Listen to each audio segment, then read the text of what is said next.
even though the weather is not cooperating and it is still very hot here, I am so excited about fall that I want to create fall themed cards all day long.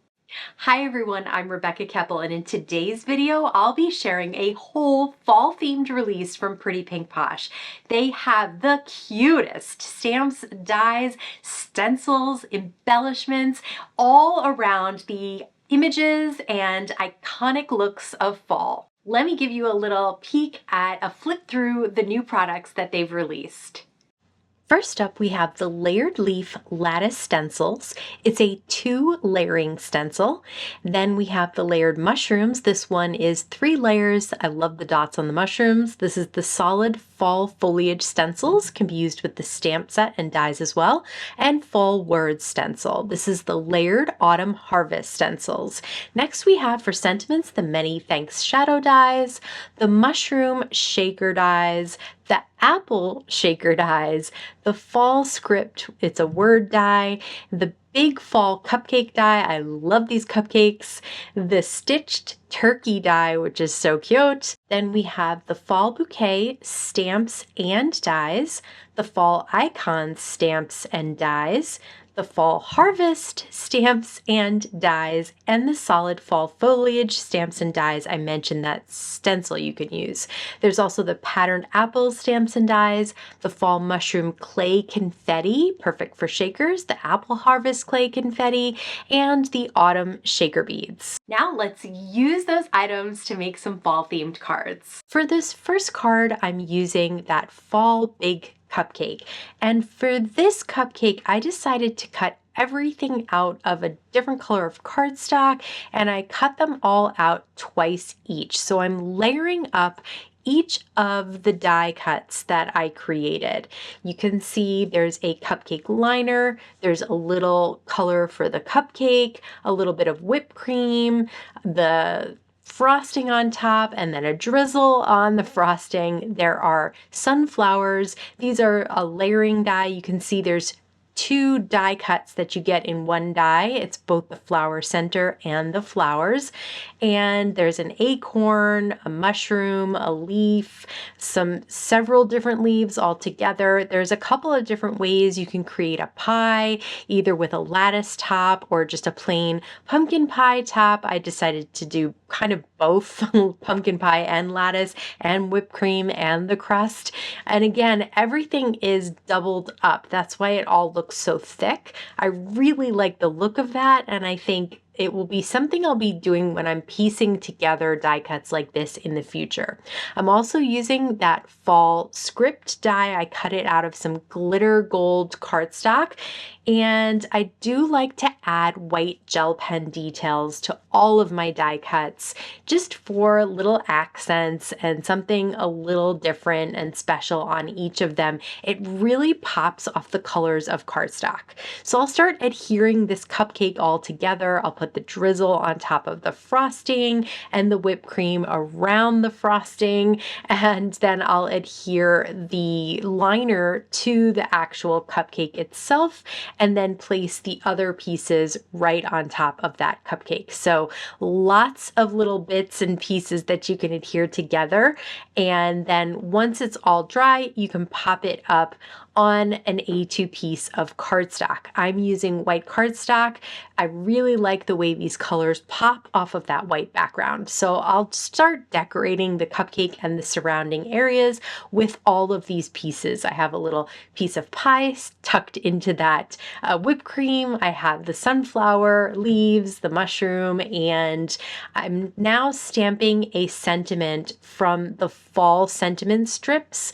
That was a sentiment stamp set that came out last year around fall time, and it's got a bunch of fall themed greetings. And I love having the sentiment strip dies that can cut out any of the Pretty Pink Posh sentiment strips. So I'll double that up just like every other die cut that I created on this card. And I love all these colors together and how they really pop off that white background. This is a great Happy Thanksgiving card. Next, I'll use those fall words stencil, and I'm starting with some Distress Oxide ink in mustard yellow, and I've colored all of the words in that color. Next, I'll use some spiced marmalade. I'll keep the yellow alone on the top third of the card, and then on the bottom third, I'll use some lumberjack plaid. I'm going to be creating an apple shaker card. So I've cut out the background in red glitter cardstock. I also have fun foam that is red. So I cut out a frame by cutting out the background and then cutting out the inner piece, and then adhering those together to create a little bit of more dimension so that I have more room for shaker goodies inside. Once I have that all adhered down to that background, I can then adhere it down to the card itself. So you can see some of the liquid adhesive is still white. That means it's not quite dry, but I kind of just went for it and put the little shaker goodies inside. Anyway, I'm not going to shake it around until they've dried a little bit more. Next, I have that acetate piece with the frame on the front of it, and I'll adhere that down to the background, and that will trap the shaker goodies inside. There's also a stem and 2 different sizes of leaves. I have one of those fall greetings again from the sentiment strips fall, and this time I will white heat emboss that on some red cardstock and cut it out with the same flag that I used in the last card as well. I'll use a few foam squares to pop that up right on the center of the shaker. I love putting things on the acetate on the outside, just has a fun look with the shaker goodies behind it. And then I did cut that down to 4 by 5¼ so I could mat it on some of the same red glitter cardstock to kind of pull the whole card together. This was so much fun to create, would be great for teacher cards as well. Next up, I have the layered mushroom stencils. So the first stencil is the mushroom caps. I'm making mine all red. The second stencil is the stems. I'm making mine all light brown. And then for those little white dots on the mushroom cap, I'm using a little bit of paste from Picket Fence Studio, and I'll link to the name of it down in the YouTube description box below the video. Same deal as the apple. I'll cut out the mushroom background on the acetate. I pretty much always use a metal shim when I'm cutting acetate. Otherwise, I feel like it doesn't cut all the way through and I have to end up cutting it out with scissors. So I'll adhere that red frame down to the acetate and use a little liquid adhesive for that and then let that dry. Then I've chopped off the bottom of a craft mushroom so I could make the stem. Now I'll take the 2 pieces of red foam and adhere those together and then place those on the back of that red mushroom that is fully cut, the full background. Then I can pour my shaker goodies right inside. I love these little tiny mushrooms that you can find in that set. And then adhere the frame right down on top. Just make sure that your liquid adhesive runs all the way around with no gaps, and then your little shaker goodies won't come out. I put some of the little dots that you can cut out right on the acetate, and I'll cut out that fall greeting sentiment and pop that up on the background that we created as well, and then use some liquid adhesive to put the entire shaped shaker right on that background too. So lots of mushrooms here. I thought I would add little white dots with a gel pen around the outside, just because all of the little white dots on the mushrooms and then on the large shaker as well. I thought that would be a cute addition to complete this card. And I love all of the little white gel pen dots that you can add to this shaker and around this card to call out those mushroom dots. Now for this next card, I'll be using Distress Oxide inks on top of craft cardstock.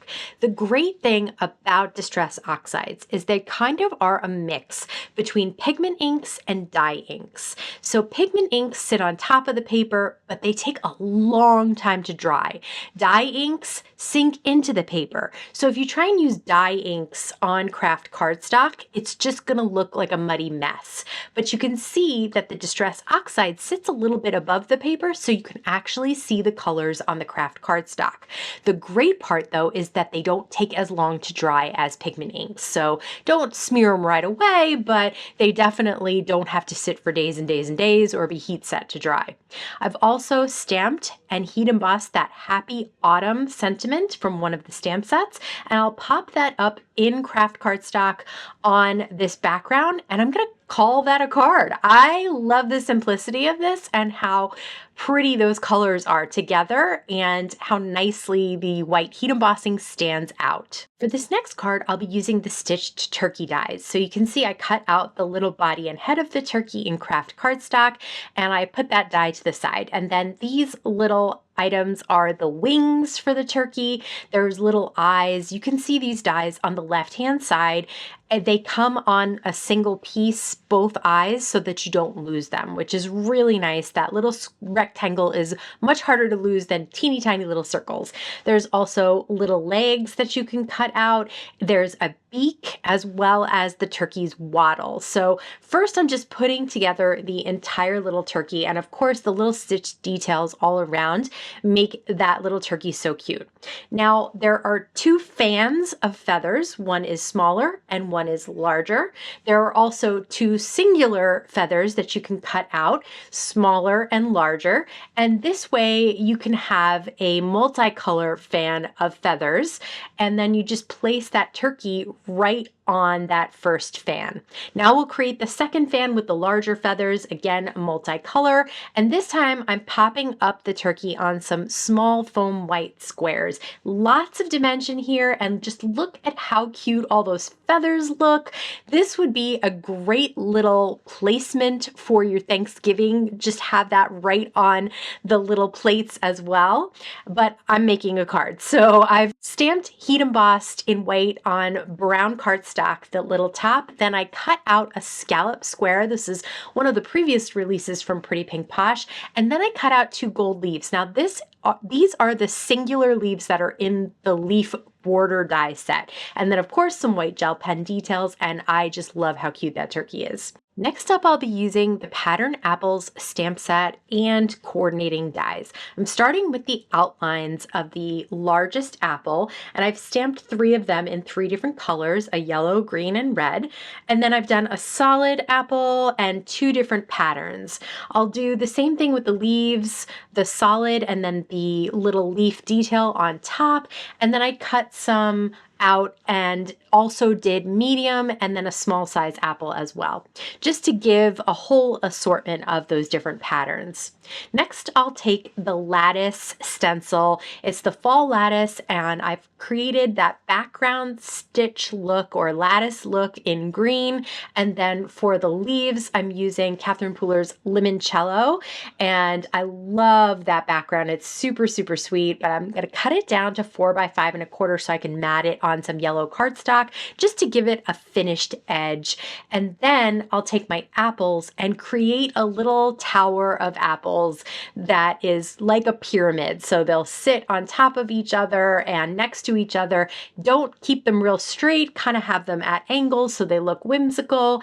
And then I'll add my leaves on top. You could have added the leaves first, but I wanted to see where I wanted leaves, how many leaves I wanted, that kind of thing. There's a sentiment in the set that says love you to the core, so I finished that card off with that sentiment. I don't know about you, but I am in love with this release. I think everything is just so cute, so much fun to create with, and has me so excited about fall really coming this year at some point in time. But I'd love to hear if something caught your eye today. Let me know in the comments below. As always, I want to thank you so much for stopping by and spending time with me today. Please stay safe, stay healthy, and I'll see you again soon. Really celebrate so many...